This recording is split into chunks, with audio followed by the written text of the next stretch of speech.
Hello friends, welcome to my channel study for you. So guys, आज के इस video में मैं आपको पहले क्लियर कर दूं, आज जो आपका कोई भी एसएससी जीडी का एग्ज़ाम नहीं है।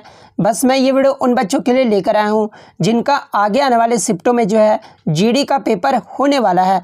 और मैं आपको 100% ये गारंटी देता हूं कि आपके जीडी के एग्ज़ाम में जो है इसी प्रकार से प्रश्न पूछे जा रहे हैं।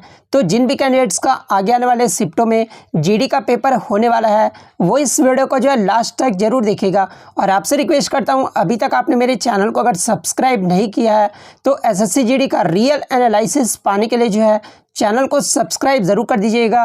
और बगल में ही आपको एक बेल आइकन यानी घंटे का निशान भी दिख रहा होगा, तो आप उसे भी जो ज़रूर प्रेस कर दीजिएगा। तो चलिए वीडियो को स्टार्ट करते हैं। पहला क्वेश्चन है कि आंवला में कौन सा विटामिन पाया जाता है। तो देखिए, जितने भी खट्टे पदार्थ होते हैं ना उसमें विटामिन सी पाया जाता है, तो विटामिन सी आपका यहाँ पे करेक्ट हो जाएगा। बात कर ले एग्जाम में अगर पूछा जाए कि विटामिन सी का रासायनिक नाम क्या होता है तो एस्कॉर्बिक एसिड होता है। नेक्स्ट आपका यहाँ पर है कि गदर पार्टी की स्थापना कब और कहाँ पर हुई थी। तो देखिए, गदर पार्टी की जो स्थापना है ना ये आपका अमेरिका के सैन फ्रांसिस्को के एस्टोरिया में हुआ था। और कब हुआ था तो 1913 में हुआ था। कभी कभी एग्जाम में पूछा जाता है कि गदर पार्टी की स्थापना किस उद्देश्य से हुआ था, तो अंग्रेजी साम्राज्य को जड़ से उखाड़ फेंकने के उद्देश्य से जो है गदर पार्टी की स्थापना की गई थी। वहीं अगर बात कर ले कि गदर पार्टी के संस्थापक कौन है तो लाला हरदयाल और सरदार सोहन सिंह भाकना थे, तो ये भी आपको ध्यान में रखना है। नेक्स्ट आपका यहाँ पर है कि हरिगोविंद खुराना को किस क्षेत्र में जो है नोबेल प्राइज दिया गया था। तो देखिए, हरिगोविंद खुराना को जो है 1968 में नोबेल प्राइज दिया गया था। और न्यूक्लिक एसिड में न्यूक्लियोटाइड का क्रम जिसमें कोशिका के आनुवांशिक कोड होते हैं उसकी खोज हेतु फिजियोलॉजी या मेडिसिन के लिए नोबेल पुरस्कार दिया गया था। और ये जो हरिगोविंद खुराना थे ना ये भारतीय अमेरिकी जैव रसायनज्ञ थे, तो ये भी आपको ध्यान में रखना है।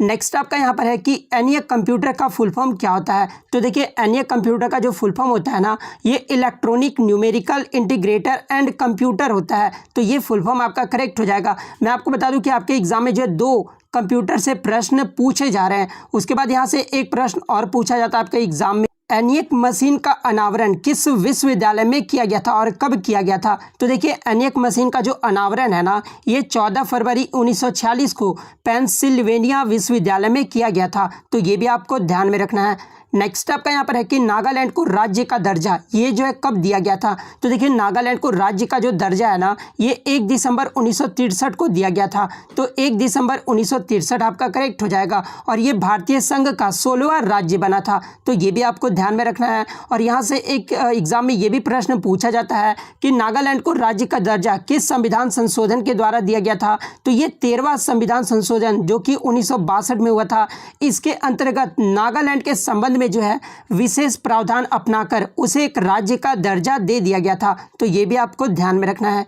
नेक्स्ट आपका यहाँ पर है कि एक अक्षांश रेखा जो अलवर राजस्थान से गुजरता है तो वह जो रेखा है ना निम्न में से किस और राज्य से निकलेगा। तो देखिए, आपका जैसे इस प्रकार से एक ग्लोब हो जाता है, ठीक है, और ये सब जो होते हैं ना वो आपके अक्षांश रेखा होते हैं, और ये सब जो होते हैं वो आपके क्या होते हैं तो देशांतर रेखा होते हैं। तो यहाँ पर क्वेश्चन ये पूछा गया है कि अलवर राजस्थान से गुजरता है तो वो रेखा जो है निम्न में से किस राज्य से निकलेगा। तो आप जब ग्लोब में देखोगे ना तो ये सिक्किम और उत्तर प्रदेश से निकलेगा, तो आपके ऑप्शन में जो भी दिया रहेगा वो आपका करेक्ट हो जाएगा।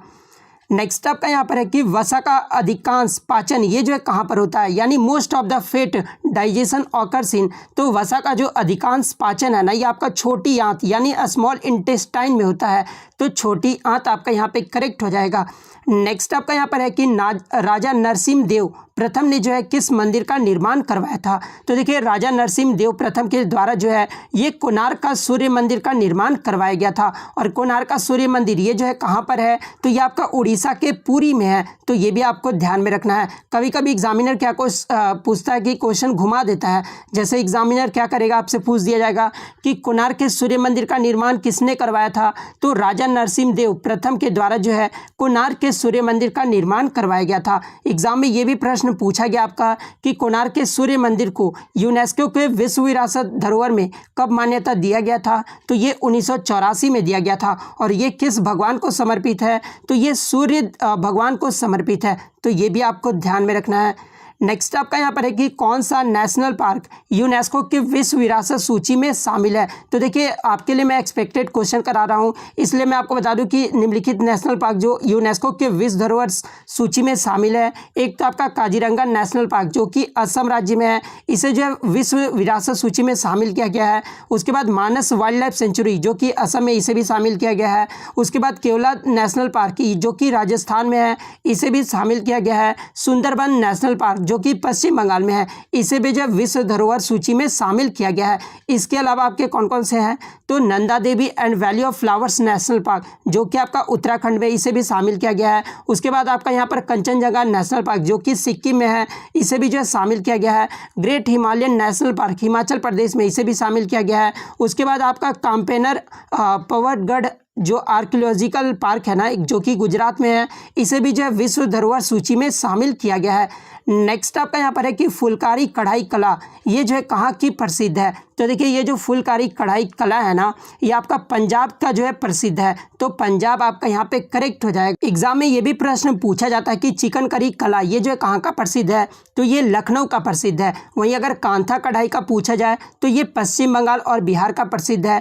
कसीदा करी का अगर पूछा जाए तो ये जम्मू कश्मीर में प्रसिद्ध है, तो ये भी आपको ध्यान में रखना है। नेक्स्ट आपका यहाँ पर है कि अल्पसंख्यक वर्गों के हितों का संरक्षण से संबंधित कौन सा अनुच्छेद है। तो देखिए अल्पसंख्यक वर्गों के हितों का संरक्षण से संबंधित जो आपका अनुच्छेद है ना, यह आपका अनुच्छेद 29 है, तो अनुच्छेद 29 आपका करेक्ट हो जाएगा। अनुच्छेद 29 और 30 में जो है बच्चे कंफ्यूज रहते हैं, तो देखिए अनुच्छेद 30 में जो है अल्पसंख्यकों को शैक्षणिक संस्थान चलाने का अधिकार है, तो ये भी आपको ध्यान में रखना है। नेक्स्ट आपका यहाँ पर है कि सर्व शिक्षा अभियान की शुरुआत जो है ये किस प्रधानमंत्री के द्वारा किया गया था। तो देखिए मैं आपको बता दूं कि सर्व शिक्षा अभियान की जो शुरुआत है ना, ये आपका 2001 ईस्वी में हुआ था, और उस समय जो भारत के प्रधानमंत्री थे वो अटल बिहारी वाजपेयी द्वारा किया गया था, तो अटल बिहारी वाजपेयी आपका यहाँ पे करेक्ट हो जाएगा। एग्जाम में कभी कभी ये प्रश्न भी पूछा जाता है कि सर्व शिक्षा अभियान में ये जो है कितने बच्चों को शिक्षित करने का उद्देश्य रखा गया है। तो देखिए इसके द्वारा 6 से 14 वर्ष के बच्चों को जो है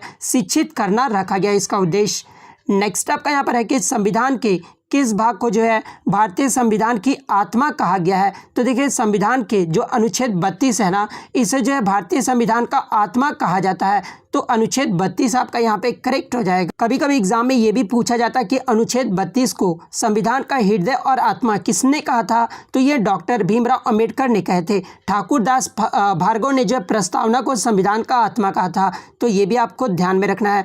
नेक्स्ट आपका यहाँ पर है कि विच ग्लैंड कंट्रोल्स ब्लड प्रेशर, यानी रक्तचाप किस ग्रंथि द्वारा जो है नियंत्रित किया जाता है। तो देखिए रक्तचाप जो है ये एड्रिनल ग्लैंड्स के द्वारा नियंत्रित किया जाता है, तो एड्रिनल ग्लैंड्स आपका यहाँ पे करेक्ट हो जाएगा। नेक्स्ट आपका यहाँ पर है कि red data book is published by, यानी रेड डाटा बुक को जो है किसके द्वारा जो है पब्लिश किया जाता है, या फिर रेड डाटा बुक में लुप्त प्राय पौधे और जानवरों को जो है कौन शामिल करता है। तो देखिए रेड डाटा बुक में जो लुप्त प्राय पौधे और जानवरों को जो है ना, ये IUCN के द्वारा जो है शामिल किया जाता है, तो IUCN आपका यहाँ पे करेक्ट हो जाएगा। बात कर ले IUCN का फुल फॉर्म पूछा जाता है एग्जाम में, तो international union for conservation of nature होता है, और इसका जो ऑफिशियल आपका जो फुल फॉर्म होता है ना, वो international union for conservation of nature and natural resource होता है, तो ये भी आपको ध्यान में रखना है। कभी कभी एग्जाम में पूछा जाता है कि रेड डाटा बुक का हेडक्वार्टर कहाँ पर है, तो ये आपका ग्लैंड स्विट्जरलैंड में है, और उसका स्थापना कब हुआ था, तो ये 5 अक्टूबर 1948 को हुआ था, तो ये भी आपको ध्यान में रखना है। नेक्स्ट आपका यहाँ पर है कि NH-44 ये जो है कितने राज्यों और केंद्र शासित प्रदेश से होकर गुजरता है। तो देखिए ये जो NH-44 है ना, ये आपका 10 राज्यों और 2 केंद्र शासित प्रदेश से होकर गुजरता है। 10 राज्य कौन कौन से हैं, तो पंजाब, हरियाणा, उत्तर प्रदेश, राजस्थान, मध्य प्रदेश, महाराष्ट्र, तेलंगाना, आंध्र प्रदेश, कर्नाटक और तमिलनाडु राज्यों के अलावा ये जो आपका यूटी है ना, दिल्ली और जम्मू कश्मीर, यानी टोटल 12 राज्य और केंद्र शासित प्रदेश से होकर जो है NH-44 गुजरता है, तो 12 जो आपका यहाँ पे करेक्ट आंसर हो जाएगा। और मैं आपको बता दूं कि ये जो NH-44 है ना, ये लॉन्गेस्ट रनिंग नेशनल हाईवे है, तो ये भी आपको ध्यान में रखना है, और इसकी लंबाई एग्जाम में पूछा जाता है, तो इसकी जो लंबाई है ना वो 3745 किलोमीटर है।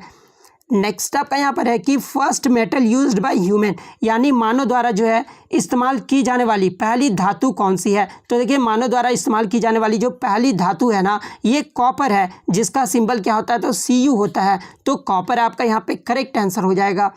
नेक्स्ट आपका यहाँ पर है कि भारत में जैव विविधता अधिनियम यानी जो बायोलॉजिकल डाइवर्सिटी एक्ट है ना, ये कब पारित किया गया था। तो देखिए भारत में जो जैव विविधता अधिनियम है ये 2002 में पारित किया गया था। तो 2002 आपका यहाँ पे करेक्ट हो जाएगा। और मैं आपको एक बता दूं बात कि आपके लिए मैं इतनी मेहनत करता हूं लेकिन आप वीडियो को लाइक नहीं करते, तो प्लीज़ अप्रिशिएट करने के लिए किसी को भी जो है अगर आपको कोई नॉलेज दे रहा है तो आप उसे लाइक ज़रूर किया कीजिएगा, ताकि नेक्स्ट वीडियो भी जो है मैं जल्दी जल्दी अपलोड कर सकूं आपके लिए।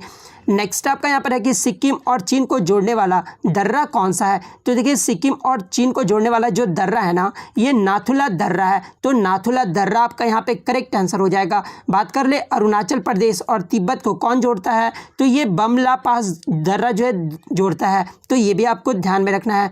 नेक्स्ट आपका यहाँ पर है कि पद्मावत के लेखक कौन है। देखिए मैं आपको बता दूं कि आपके एग्जाम में एक पुस्तक से क्वेश्चन हर शिफ्ट में पूछे जा रहे हैं, तो ये आप जो है जरूर देख कर जाइएगा। तो पद्मावत के जो लेखक है ना, ये मलिक मोहम्मद जायसी हैं। तो मलिक मोहम्मद जायसी आपका यहाँ पे करेक्ट हो जाएगा। नेक्स्ट आपका यहाँ पर है कि दिल्ली चलो का नारा ये जो है किसने दिया था। तो देखिए दिल्ली चलो का जो नारा है ना, ये नेताजी सुभाष चंद्र बोस के द्वारा दिया गया था। वहीं अगर बात कर ले करो या मरो का नारा किसने दिया था, तो ये महात्मा गांधी ने दिया। और कभी कभी एग्जाम में यहाँ से ये भी प्रश्न पूछ दिया जाता है कि करो या मरो का नारा महात्मा गांधी ने किस आंदोलन के दौरान दिया था। तो देखिए महात्मा गांधी ने जी ने जो है भारत छोड़ो आंदोलन के दौरान दिया था। और भारत छोड़ो आंदोलन कब हुआ था, तो ये आपका 1942 में हुआ था। तो ये भी आपको ध्यान में रखना है। आराम हराम है का नारा किसने दिया था, तो जवाहरलाल नेहरू ने दिए थे। मारो फिरंगी का नारा ये जो है मंगल पांडे ने दिया था। इनकलाब जिंदाबाद का जो नारा ये भगत सिंह के द्वारा दिया गया था। जय जवान जय किसान का जो नारा है ये लाल बहादुर शास्त्री के द्वारा दिया गया था। तो ये सारे फैक्ट आपको ध्यान में रखना है।